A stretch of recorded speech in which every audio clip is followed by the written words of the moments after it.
की वीडियो में हम डिस्कस करेंगे जब एक पत्नी अपने पति और ससुराल वालों के खिलाफ कोई क्रिमिनल कंप्लेंट CAW सेल यानी क्राइम अगेंस्ट वुमेन सेल में डाल देती है और वहाँ से ससुराल वालों के पास कोई नोटिस आ जाता है तो घर में बहुत ही घबराहट हो जाती है। उन्हें लगता है कि उनके खिलाफ कोई क्रिमिनल केस रजिस्टर हो गया और अब इमीडिएटली बेल कराने की जरूरत है। मन में ये डर बैठ जाता है कि कहीं पुलिस आकर उन्हें इमीडिएटली अरेस्ट तो नहीं कर लेगी। तो आज की वीडियो में हम ये सभी पॉइंट्स डिस्कस करेंगे। मैं आपको कानून के बारे में बताऊंगी। CAW सेल में जब कंप्लेंट फाइल हो जाती है तो उसका क्या प्रोसीजर है, क्या CAW सेल से जो नोटिस आया है उसे अटेंड करना चाहिए या इग्नोर कर दें, क्या CAW सेल की पुलिस अरेस्ट कर सकती है, ये सभी पॉइंट्स मैं आज की वीडियो में डिस्कस करूंगी। तो चलिए वीडियो को एंड तक देखते हैं। अगर आपने मेरे चैनल को अभी तक सब्सक्राइब नहीं किया तो प्लीज इसे सब्सक्राइब कर लें, जिससे मेरी आने वाली सभी वीडियोस का नोटिफिकेशन आपको मिल सके। आपके पास CAW सेल से अगर कोई नोटिस या फिर कोई फोन आया कि आप आए यहाँ पर इंक्वायरी अटेंड करें क्योंकि आपकी वाइफ ने आपके खिलाफ कंप्लेंट डाल दी है,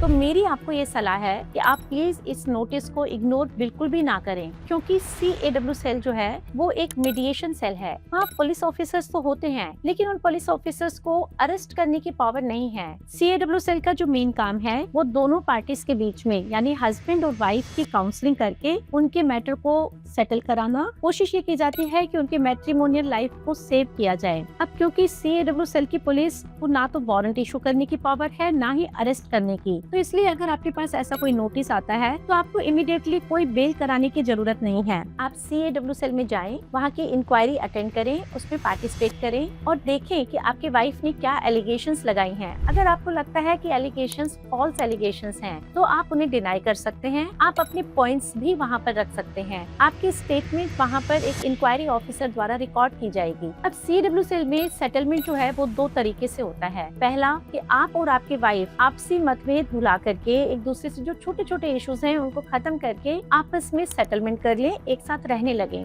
अगर ये पॉसिबिलिटी एक्सप्लोर नहीं हो पाती तो दूसरा तरीका होता है कि आप दोनों आपसी सहमति से एक दूसरे से अलग हो जाएं। उसके लिए आप दोनों अपनी टर्म्स एंड कंडीशंस आपस में सेटल कर लें, एक एग्रीमेंट बना लें और फिर divorce by way of mutual consent court में फाइल कर सकते हैं। अब इन दोनों में से किसी भी तरीके से अगर आपका समझौता हो जाता है तो आपकी वाइफ CAW सेल में ही अपनी कंप्लेंट को बंद करा सकती है और ये केस यहीं पर ही खत्म हो जाएगा। अब हम डिस्कस करेंगे कि अगर CAW सेल में सेटलमेंट नहीं होता, कोई भी समझौता नहीं होता, तो उसके बाद क्या प्रोसीजर है। पत्नी जो है वो CAW सेल में एक स्त्रीधन आर्टिकल्स की लिस्ट सबमिट करती है, उसकी कॉपी हस्बैंड को दी जाती है। अगर हस्बैंड उनमें से कुछ आइटम्स एडमिट कर लेता है या फिर वो कहता है कि ये सामान मेरे पास नहीं है, मेरी पत्नी ने कुछ सामान एक्स्ट्रा लिखा हुआ है या फिर ये सामान अपने साथ लेकर चली गई है, तो दोनों की स्टेटमेंट रिकॉर्ड की जाती है। अगर पति उस स्त्रीधन आर्टिकल्स की लिस्ट को एडमिट कर लेता है और वो सारा सामान वापस कर देता है और पत्नी भी इससे सेटिस्फाइड हो जाती है, तो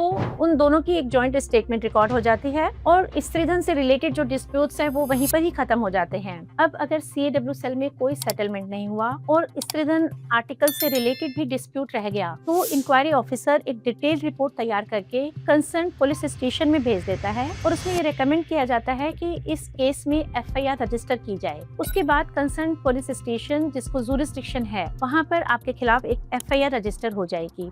अब मैं आपको बताना चाहूंगी कि अगर ये FIR भी रजिस्टर हो गई तो भी आपको एकदम से घबराने की जरूरत नहीं है। आपको इमीडिएटली पुलिस आकर अरेस्ट नहीं कर सकती, क्योंकि हमारा कानून ये कहता है कि इन केसेस में जो सजा है वो 7 साल या 7 साल से कम की सजा है। इसलिए इन केसेस में पुलिस को सबसे पहले आपको एक नोटिस सर्व करना होगा कि आप थाने में आए और इन्वेस्टिगेशन ज्वाइन करें। अगर आप इस इन्वेस्टिगेशन को ज्वाइन कर लेते हैं, उसमें सहयोग देते हैं, तो पुलिस आपको अरेस्ट नहीं करेगी। अब जो ये CAW सेल में पत्नी कंप्लेंट फाइल करती है उसमें नॉर्मली जो एलिगेशंस होती हैं वो एक तो cruelty to the wife by husband और हिज रिलेटिव्स, और दूसरी ये कि पत्नी का जो स्त्रीधन आर्टिकल्स हैं वो पति ने और उसके ससुराल वालों ने अपने पास रख लिए और उसके मांगने पर भी उसे वापस नहीं किए, यानी उनको मिस अप्रोप्रिएट किया। इन सर्कमस्टांसेस में जो पुलिस स्टेशन में FIR रजिस्टर होती है वो पहले हमारे पुराने कानून में सेक्शन 498 AIPC और सेक्शन 406 IPC में दर्ज की जाती थी। अब हमारे नए कानून में सेक्शन 85, 86 भारतीय न्याय संहिता और सेक्शन 316 भारतीय न्याय संहिता में रजिस्टर होती है। लेकिन अगर आपकी वाइफ ने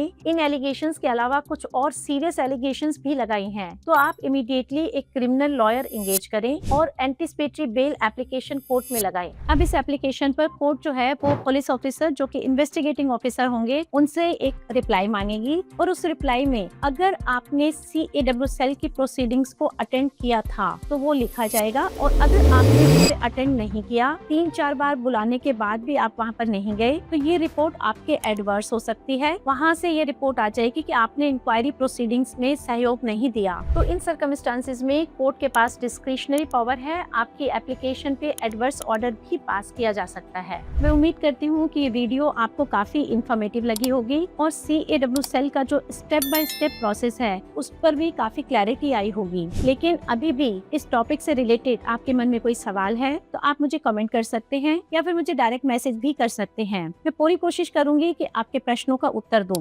वीडियो को प्लीज लाइक व शेयर करें और चैनल को सब्सक्राइब करना ना भूलें। धन्यवाद।